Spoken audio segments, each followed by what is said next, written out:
प्रिय विद्यार्थियों, इतिहास की इस क्लास में आप सभी का एक बार पुनः स्वागत। आज हम बात करेंगे शेरशाह की सफलता के कारणों। शेरशाह सूरी का जन्म अत्यंत साधारण परिवार में हुआ और कलहपूर्ण परिस्थितियों में उसने अपना प्रारंभिक जीवन व्यतीत किया, परंतु अपनी बुद्धि, कौशल तथा बाहुबल से उसने भारतवर्ष में द्वितीय अफगान साम्राज्य की स्थापना की। उसने इस साम्राज्य की स्थापना ऐसे समय में की जब भारत में अफगानों की शक्ति लगभग छिन्न भिन्न हो चुकी थी और मुगलों की शक्ति पूर्ण रूप से सशक्त होकर स्थापित हो चुकी थी। शेरशाह ने न केवल मुगल साम्राज्य को उन्मूलित किया, बल्कि उसके स्थान पर एक ऐसे साम्राज्य की स्थापना की या नवनिर्मित राज्य मुगल साम्राज्य से भी अधिक विस्तृत साम्राज्य था। आज हम उसी शासक की सफलता के कारणों पर या उन परिस्थितियों का आकलन करेंगे, बात करेंगे। उसकी सफलता में सबसे बड़ा सहायक उसका पारिवारिक परिस्थितियां ही रही। शेरशाह की सफलता का बीजारोपण उसकी पारिवारिक परिस्थितियों में हुआ। उसका प्रारंभिक जीवन अत्यंत कष्टमय था।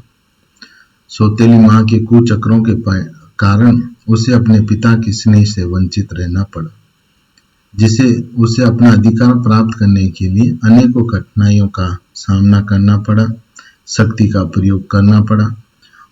इस अवस्था ने उसे एक नए जीवन की दिशा प्राप्त हुई। वो अपने परिवार को छोड़कर जौनपुर चला गया, जहां उसने अपने लिए नए अवसरों की तलाश की। जौनपुर में उसने अच्छी शिक्षा प्राप्त की। शिक्षा के साथ साथ प्रांतीय शासन व्यवस्था को समझने का भी उसे अवसर प्राप्त हुआ। शेरशाह का जौनपुर आना उसके व्यक्तित्व निर्माण में एक बड़ा सहायक सिद्ध हुआ। दूसरा कारण था भिन्न प्रकार के अनुभव प्राप्त करना। शेरशाह को युवा अवस्था में 20 वर्षों तक अपने पिता की जागीर का प्रबंधन करने का अवसर प्राप्त हुआ। इससे उसे जमींदारों के उपद्रवों का दमन करने, भूमि संबंधी सुधार करने का अनुभव मिल गया। साथ ही सैनिक तथा प्रशासकीय अनुभव भी इस अवस्था में उसने प्राप्त किए। मुगलों की सेना में भर्ती होकर उसने मुगलों के सैनिक संगठन, उनकी रण पद्धति, उनकी शासन प्रबंधन, उनकी वास्तविक शक्तियां तथा दुर्बलता का ज्ञान प्राप्त किया। बिहार के शासक के यहाँ नौकरी करके उसने दरबारी राजनीतिज्ञता और कूटनीति के जानने के अवसर मिले। इस कारण वो एक साधारण सिपाही से लेकर बादशाह तक के कर्तव्यों को जानने या उनका अनुभव प्राप्त करने में सफल हुआ। उसके इन अनुभव ने उसमें एक विलक्षण व्यक्तित्व विकसित कर दिया और उसकी सफलताओं का द्वार इस अवस्था ने खोल दिया। अगला कारण था जीवन भर भाग्य का साथ। भाग्य ने शेरशाह को हमेशा सदैव दूसरों से आगे रखा। जिस समय उसने पूर्व में अपनी शक्ति को बढ़ाने का प्रारंभ किया, ठीक उसी समय हुमायूं का गुजरात के शासक बहादुर शाह के साथ संघर्ष हो गया। इससे शेरशाह को बंगाल में पैर जमाने का अवसर मिल गया। इसके बाद हुमायूं 6 महीने तक चुनार में फंसा रहा। इससे शेरशाह को बंगाल जीतने का अवसर प्राप्त हो गया। शेरशाह के सौभाग्य से ही हुमायूं गौड़ में कई महीनों तक रुका रहा और मिर्जा हिंदलाज बिहार से आगरा भागा, जिससे शेरशाह को अपनी शक्ति बढ़ाने का अवसर मिल गया और उसने चौसा के युद्ध में हुमायूं को मार भगाया। शेरशाह के भाग्य से ही कन्नौज के युद्ध के समय अत्यधिक वर्षा हुई और उस वर्षा के परिणाम स्वरूप हुमायूं के खेमे में पानी भर गया और इस प्रकार भाग्य ने शेरशाह का हमेशा पलड़ा भारी रखा या ऊपर रखा। भाग्य के खेल से ही मालदेव अपने सरदारों पर विश्वास नहीं कर सका और युद्ध के मैदान से भाग खड़ा हुआ। शेरशाह के भाग्य ने न केवल एक बार बल्कि उसका हमेशा साथ दिया, लेकिन अंततः कालिंजर के दुर्ग विजय के समय उसका भाग्य एक बार उसका साथ छोड़ गया और तोप के गोले फट जाने के परिणाम स्वरूप वो घायल हो गया और अंत में उसने मृत्यु को प्राप्त किया। अगला कारण या अगली विशेषता थी उसकी विलक्षण प्रतिभा। शेरशाह प्रतिभावान व्यक्ति था, इसके कारण ही उसने जीवन में प्रारंभिक काल में जौनपुर में इतनी अधिक ख्याति प्राप्त कर ली। उसके पिता ने उसे एक विशाल जागीर का प्रबंध सौंपा। अपनी प्रतिभा तथा सेवाओं के कारण ही बिहार के शासक बहादुर खान ने उसे आगे बढ़ने का अवसर दिया। शेरशाह ने विकट साहस का प्रदर्शन उस अवस्था में करते हुए शेर का शिकार किया और शेर खां की उपाधि प्राप्त की। उसने अपनी सेवाओं से जुनैद वर्ष को प्रश्न किया और अपने पिता की जागीर पर पुनः अधिकार प्राप्त कर लिया।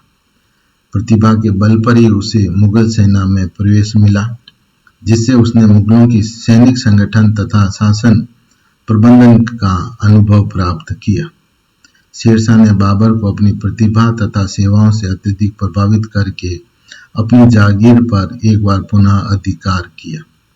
बिहार के शासक जलाल खां की मां ने भी शेरशाह की प्रतिभा से प्रभावित होकर ही उसे अपने यहाँ बुलाकर उसे बादशाह का नायब बनाया था, जिससे शेरशाह को अपनी शक्ति बढ़ाने और बादशाह के बराबर आने का अवसर प्राप्त हुआ। सैनिकों, शेरशाह में एक सैन्य या सेनापति के संपूर्ण गुण विद्यमान थे। वो दुसाहसी, धैर्यशाली योद्धा था। भयानक से भयानक आपत्ति में भी आ जाने पर भी वो परिस्थितियां विपरीत होने की स्थिति में भी धैर्य उसका भंग नहीं होता था। कोई भी असफलता अथवा दुख की घटना उसे हतोत्साहित नहीं कर पाती थी। वो सदैव आशावादी बना रहता था तथा संकट आ जाने पर उसके ऊपर अपना नियंत्रण स्थापित करने में सफलता प्राप्त करता। नेतृत्व की शक्ति। शेरशाह के विलक्षण नेतृत्व शक्ति थी। जिन दिनों अफगान अमीर मुगलों के हाथ परास्त होकर इधर उधर भटक रहे थे, उन दिनों शेरशाह ने उन्हें नेतृत्व देने के लिए आगे आया और उसने अफगानों को संगठित करके उसमें आशा का संचार उत्पन्न किया। उसने अफगानों की प्रबल सेना का निर्माण किया, जो मुगलों का सफलतापूर्वक सामना कर सकी और जिससे अंततः मुगलों को उसने भारत से बाहर खदेड़ दिया। व्यवहारिक बुद्धि। शेरशाह अपनी योजनाओं को बड़ी ही सावधानी से बनाता और उसकी पूर्ण तैयारी के साथ उन्हें क्रियान्वित करता। व्यवहारिक बुद्धि का वो एक धनी व्यक्ति था और हर संभव हर कार्य को सफल करने में अपनी पूर्ण शक्ति झोंक देता था और अंततः वो उसी अवस्था या उन्हीं कारणों से सफलता भी प्राप्त कर लेता था। अगला, कूटनीतिज्ञता। शेरशाह बहुत ही बड़ा राजनीतिज्ञ और कूटनीतिज्ञ व्यक्ति था। जिस समय शत्रु के सामने झुक जाना चाहिए और किस शत्रु के ऊपर प्रहार करना चाहिए, उसमें इस कला या इस प्रकार की कला विद्यमान थी। जब हुमायूं शक्तिशाली था, तब शेरशाह ने उसके साथ लोहा नहीं लिया, वरन उसके अनुविनय करता रहा। चुनार के संबंध में उसने इसी नीति का अनुसरण किया, परंतु बाद में जब हुमायूं की स्थिति ठीक नहीं रही, तो उसने चौसार कन्नौज के युद्ध में उस पर आक्रमण करा, उस पर टूट पड़ा और बहादुर शाह के साथ गठबंधन करके हुमायूं को विपरीत परिस्थितियों में डाल दिया। मालदेव तथा उसके मंत्रियों के बीच जाली पत्रों के माध्यम से फूट उत्पन्न कर दी और उस युद्ध में भी उसने इसी प्रकार सफलता प्राप्त की। अगला कारण या उसकी विशेषता थी स्वार्थ सिद्धि के लिए अनैतिक साधनों का प्रयोग करना। शेरशाह अपने स्वार्थ सिद्धि के लिए किसी भी सीमा तक गिर सकता था। उसे अनैतिक साधनों का प्रयोग करने से किंचित भी संकोच नहीं होता था। उसने हुमायूं के साथ किए गए वादों को कई बार तोड़ा। शेरशाह ने रोहतास के राजा चिंतामणि से मित्रता के नाम पर दुर्ग मांगा, छल करके उस दुर्ग पर अधिकार कर लिया। शेर खां का यह कार्य बड़ा ही विश्वासघाती कार्य था। इसी प्रकार शेरशाह ने रायसेन के राजा पूरनमल से संधि कर उसे वचन दिया कि वो दुर्ग के बाहर आ जाए, लेकिन बाहर आने पर उसकी परिवार और उसकी सेना को क्षति पहुंचाई गई, उनकी हत्या या उनका वध कर दिया गया।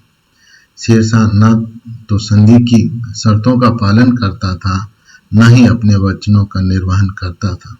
शेरशाह ने बिहार के बादशाह जलाल खां का संरक्षक बनकर उसका राज्य हड़प लिया। इस तरह उसने इन अनैतिक साधनों का प्रयोग करके अपने आप को सफलता के मार्ग पर अग्रसर किया। समय का सदुपयोग। शेरशाह अपने समय को नष्ट नहीं करता था और बड़े परिश्रम से उसका उपयोग करता था। विजय उत्सव आमोद प्रमोद के समय वो समय कभी भी नष्ट नहीं करता। अपनी हमेशा आगामी विजय की तैयारी में वो पुनः जुट जाता। उसकी दृष्टि सदैव भविष्य पर रहती। परास्त हो जाने पर भी वो निराश नहीं होता था, वरन अपनी कमजोर शक्ति को पुनः संगठित करने में लग जाता। वह किसी भी कार्य को अपनी शान के खिलाफ नहीं समझता था। आवश्यकता पड़ने पर एक साधारण सैनिक की भांति भी कार्य करने लगता। इस तरह समय का सदुपयोग, समय के अनुरूप चलकर उसने सफलता प्राप्त की। मितव्ययता। शेरशाह बड़ा ही मितव्ययी व्यक्ति था। इसी कारण उसका राजकोष हमेशा भरा रहा। चुनार के दुर्ग में उससे बहुत सा धन मिला। बहादुर शाह से भी उसे बड़ी आर्थिक सहायता मिली। बंगाल के शासक या बंगाल पर विजय प्राप्त करने पर भी उसे धन की प्राप्ति हुई। उसने राज्य में आर्थिक सुधार करके कोष में वृद्धि की। इन सब आर्थिक योजनाओं का परिणाम यह हुआ कि शेरशाह को कभी भी धन की कमी का अनुभव नहीं हुआ और इस धन से उसने प्रबल सेना का संगठन किया, प्रबल सेना का निर्माण किया और शेरशाह की सेना के पास सदैव पर्याप्त मात्रा में युद्ध और रसद सामग्री हर अवस्था में उपलब्ध रहती थी। प्रशासकीय गुण। शेरशाह ने अपने पिता की विशाल जागीर का 20 वर्ष तक प्रबंधन कर या सफलतापूर्वक संचालन करके प्रशासकीय गुण विकसित किए। उसके इन्हीं गुणों का प्रयोग उसने बिहार में बादशाह के संरक्षक के रूप में भली भांति किया। इस कारण उसके शासन क्षेत्र में सदैव शासन व्यवस्था सुव्यवस्थित रही। राजकोष कभी रिक्त नहीं हुआ। राजकोष में निरंतर धन आता रहा और वो उन सभी परिस्थितियों का लाभ उठाकर अपनी आगामी योजनाओं का निर्माण कर उन्हें क्रियान्वित रूप से सफल करता रहा। इस तरह प्रशासकीय गुण भी उसकी सफलता के कारक रहे। तो इस तरह शेरशाह ने अपने व्यक्तित्व या अपने गुणों के परिणाम स्वरूप न केवल बंगाल बल्कि संपूर्ण भारतवर्ष पर एक बार पुनः द्वितीय अफगान सत्ता स्थापित कर सफल शासक के रूप में अपने आप को स्थापित किया। धन्यवाद प्रिय विद्यार्थी।